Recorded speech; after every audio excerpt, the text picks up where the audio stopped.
Syekh Muhammad Adnan Al-Afyuni, salah seorang mufti yang ada di kota Damaskus. Beliau menceritakan beberapa tahun yang lalu ada salah seorang yang berasal dari negara Syam. Kemudian ia mengajak istri, ibu dan kedua saudara wanitanya untuk berziarah ke makam Nabi besar Muhammad sallallahu alaihi wasallam dan menunaikan ibadah umrah. Sesampainya di Madinah Al-Munawwarah, maka lelaki yang membawa 4 orang wanita kerabatnya itu kehilangan tasnya, di mana di dalam tas tersebut terdapat bekalnya, uangnya untuk hidup selama beberapa hari di kotanya Nabi besar Muhammad sallallahu alaihi wasallam. Maka sebagaimana mestinya setiap orang yang tinggal di negara orang asing, tidak kenal dengan siapapun, dan ia kehilangan hartanya, dan saat itu ia membawa sanak kerabatnya, pastilah dalam keadaan bingung, dalam keadaan gelisah. Maka di saat kegelisahannya, di saat dia dalam keadaan kebingungan, ia langsung masuk ke masjidnya Rasulullah sallallahu alaihi wasallam. Ia melaksanakan sholat 2 rakaat dan kemudian duduk di Raudhatus Syarif, memperbanyak sholawat kepada Rasulullah, karena selama ini ia dengar salah satu daripada keutamaannya bersolawat adalah diberi jalan keluar dari setiap kesusahan, dari setiap permasalahan dan kesempitan.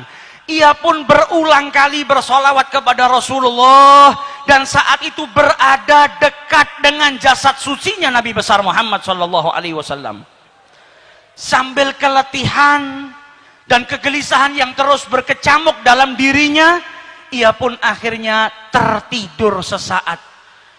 Di dalam tidurnya, ia ditakdirkan oleh Allah bermimpi dengan junjungan Nabi besar Muhammad sallallahu alaihi wasallam.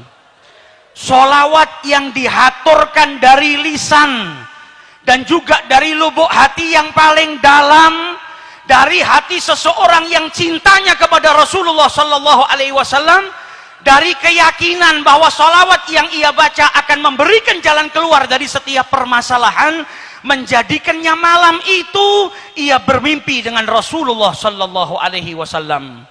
Dan Nabi bersabda dalam hadisnya, man ra'ani faqad ra'ani, siapa yang melihatku maka sesungguhnya ia melihat aku.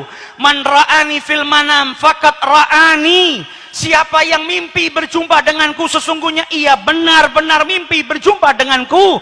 Innama syaitan la yatamathalu fi surati, karena syaitan itu tidak mampu menyerupai Rasulullah sallallahu alaihi wasallam. Di dalam mimpinya Rasulullah berkata kepada lelaki tersebut, pergilah engkau ke pintu Masjid Nabawi nomor sekian, maka engkau akan dapati seorang penjaga pintu yang bernama Utsman. Maka katakan kepada Utsman, inna Rasulullah yugri'uka salam.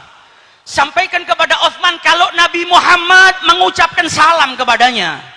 Dan katakan setiap hari sholawat yang ia baca sebanyak 1000 kali sampai kepadaku, dan mintalah Utsman untuk menolong dirimu yang saat ini kesusahan. Bangun daripada tidurnya, ia merasakan kebahagiaan yang luar biasa, karena saat itu ia dapat memandang wajah suci Nabi besar Muhammad sallallahu alaihi wasallam.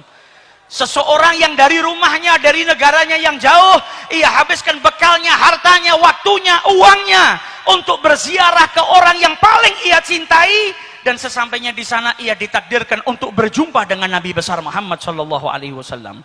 Ia pun pergi ke pintu yang ditunjuk oleh Rasulullah. Sesampainya dia di sana, dia bertanya kepada para penjaga kota Madinah, afikum Utsman, adakah di antara kalian yang bernama Utsman? Maka salah seorang daripada mereka berkata, hadza Utsman, itu Utsman yang kau cari. Maka ia pun mendatangi Utsman seraya berkata, inna Rasulullah yugri'uka salam, Nabi ngucap salam kepadamu. Dengan bukti kalau Nabi itu mengetahui sholawat yang kau baca setiap hari sebanyak 1000 kali. Kenalkan, namaku adalah Abu Adib.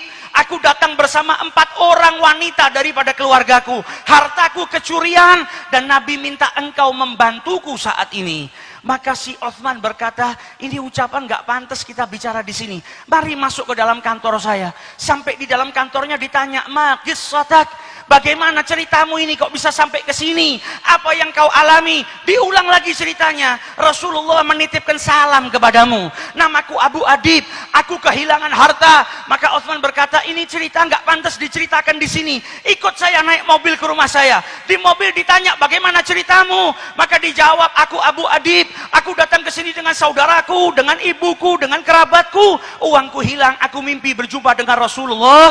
Ia menitipkan salam kepadamu. Sampai di rumahnya duduk, ditanya kembali, diceritakan kembali. Kata Uthman, kalau begitu kita makan terlebih dahulu. Selesai makan ditanya, bagaimana ceritanya? Diulang lagi ceritanya. Setelah itu ditanya lagi, bagaimana ceritamu?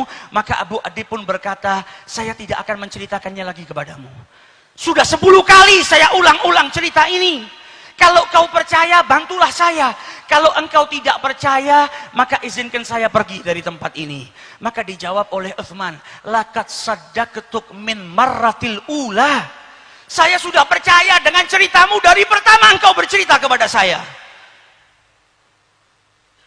La ya'lamu ahadan inni usalli alaihi alfa marrah kulli yaum illa alladhi akhbaraka bidzalik.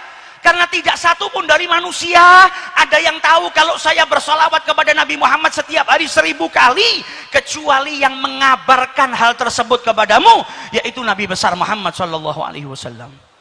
Akan tetapi saya berulang kali bertanya kepadamu bagaimana ceritanya, karena saya merasa bahagia ketika mendengar Nabi Muhammad mengirimkan salam kepadamu.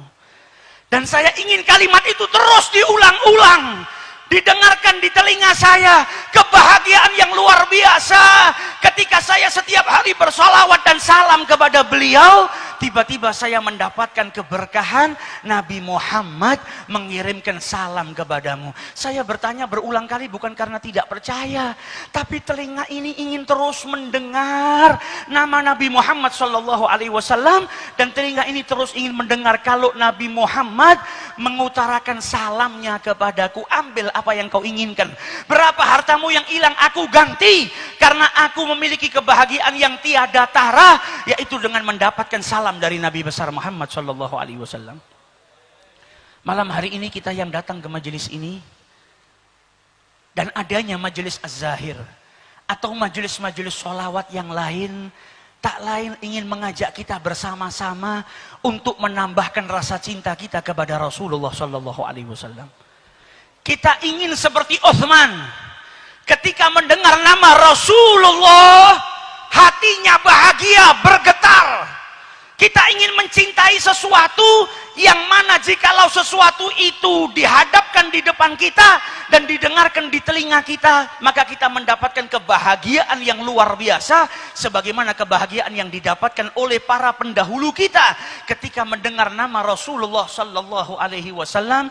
Bukan hanya kebahagiaan yang mereka dapat, tapi tak sedikit dari mereka yang detik itu juga minta dicabut nyawanya oleh Allah Subhanahu Wa Taala karena kerinduan yang mendalam kepada Nabi besar Muhammad Sallallahu Alaihi Wasallam. Maulid yang kita baca ini, hampir setiap malam kalau kita hadir majelis Az-Zahir, dibacakan Maulid Simtud Durar, ditulis oleh Al-Imam Al-Habib Ali bin Muhammad Al-Habashi, tashwigan lis-sami'in. Kita diajak baca sejarah Maulid Nabi, kita diajak menyandungkan gosidah, pujian-pujian kepada Rasulullah, agar apa? Setiap hati umatnya ini merasa rindu ketika nama nabinya disebutkan. Kalau kita belum merasa rindu, belum merasa bahagia ketika Nabi Muhammad namanya disebutkan di hadapan kita, itu tandanya cinta kita masih lemah. Karena ketika kita mencintai harta, di saat kita kesusahan kayak apapun, kita mendapatkan harta yang berlimpah, maka kesedihan, kesusahan, bahkan penyakit sekalipun akan hilang dengan sesaat. Karena kita dapat uang yang banyak. Ini manfaatnya kalau kita cinta kepada sesuatu, maka sesuatu itu bisa memberikan kebahagiaan kepada kita. Kalau kita cinta dengan Nabi Muhammad, cinta dengan Allah, cinta dengan zikir, cinta dengan sholawat, maka di saat kita susah, kita nggak perlu pergi jauh, mencari suasana baru untuk menenangkan diri kita dan batin kita. Di saat kita sakit, nggak perlu kita bersusah payah mencari obat, karena setiap sesuatu yang kita cintai menjadi obat bagi kita. Bahkan Nabi Muhammad di saat duduk dengan para sahabatnya, kalau mau bahagia karena beliau cinta dengan sholat, maka beliau berkata kepada Bilal, arihna ya Bilal, kumandangkan azan, bahagiakan kita dengan melaksanakan sholat. Datang waktu sholat menjadikan Nabi bahagia.